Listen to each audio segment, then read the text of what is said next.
जय हिंद दोस्तों। आप सब कैसे हैं? आई होप आप सब लोग अच्छे होंगे और अपनी पढ़ाई कर रहे होंगे। देखिए, हम जो बायोलॉजी की श्रृंखला स्टार्ट किए थे उसी के क्रम में हम आगे बढ़ते हैं। ठीक, 24 तक कल मैंने करा दिया था। 25 नंबर क्वेश्चन देखते हैं। और देखिए, इससे पहले मैंने लगभग 200-250 क्वेश्चन और करा दिए हैं ऑलरेडी। ये दूसरी श्रृंखला चल रही। वहाँ तक 100 लगभग हम 120 तक देखे थे और 130 वन लाइनर देखे थे। 120, 130, अब हम देखेंगे 108 तक। ठीक, यानी ये श्रृंखला हमारी 108 तक चलेगी।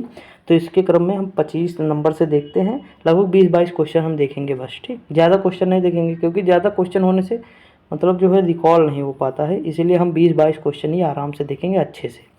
तो शुरुआत करते हैं। देखिए, 25 नंबर क्वेश्चन लिखा है कि मछलियों में उत्सर्जी पदार्थ क्या होता है। देखिए, मछली पानी में रहती है और सबसे खतरनाक जो इसमें से है ना, वो है अमोनिया। क्या है? अमोनिया। तो अमोनिया अगर हानिकारक पदार्थ है तो जो पानी में रहते हैं जीव उनमें क्या होगा? अमोनिया होगा। ठीक, क्योंकि अमोनिया को पानी की आवश्यकता सबसे अधिक होती है, उत्सर्जन करने के लिए, तो अमोनिया हो जाएगा। ठीक, यानी ऑप्शन नंबर डी हो जाएगा इसका।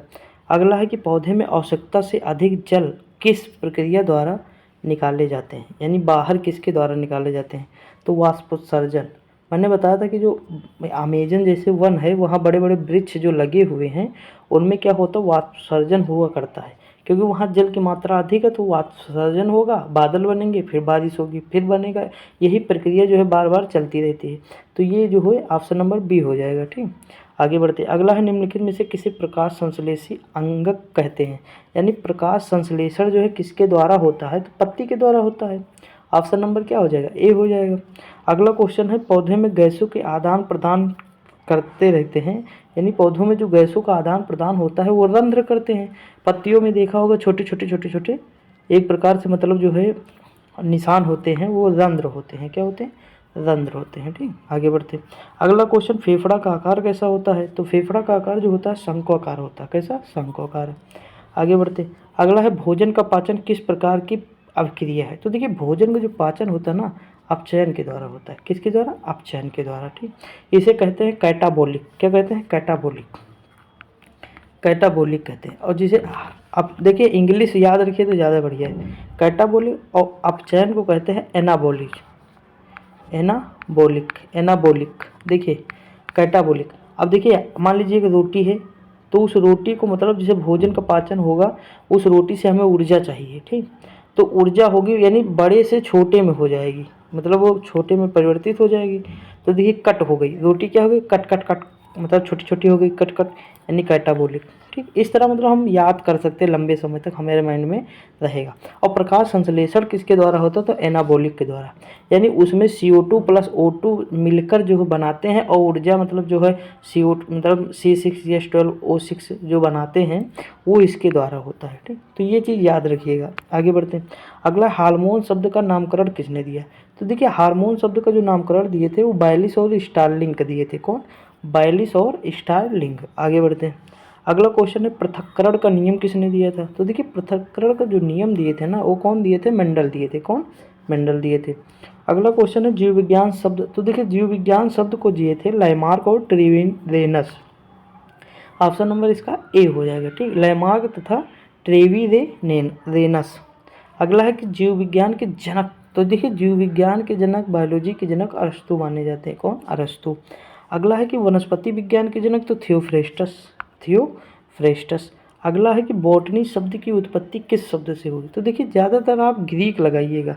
अगर आपको नहीं पता होगा तो ग्रीक लगाएंगे, लगभग काम चल जाएगा, क्योंकि ग्रीक ज़्यादातर आप सुने होंगे कि वो ए वर्ड कहाँ से निकला बायोलॉजी में? ग्रीक। तो ग्रीक बढ़िया है, ये लगा सकते हैं ऑप्शन में आप। ठीक, आगे बढ़ते हैं। अगला है फाइकोलॉजी में किसका अध्ययन किया जाता है? तो मैंने आपको बताया था कि जो फाइकोलॉजी और माइकोलॉजी, दो चीज़ मैंने बताई थी। माइकोलॉजी में कवक का अध्ययन करते हो, फाइकोलॉजी में शैवाल का अध्ययन करते। ये चीज़ भूलिएगा नहीं आप लोग। ठीक, और देखिए, मैं ये सारी चीज़ें डिस्कस कर चुका हूँ पहले ही, सारी बातें बता चुका हूँ। तो इसमें क्या हो जाएगा? शैवाल हो जाएगा। आगे बढ़ते।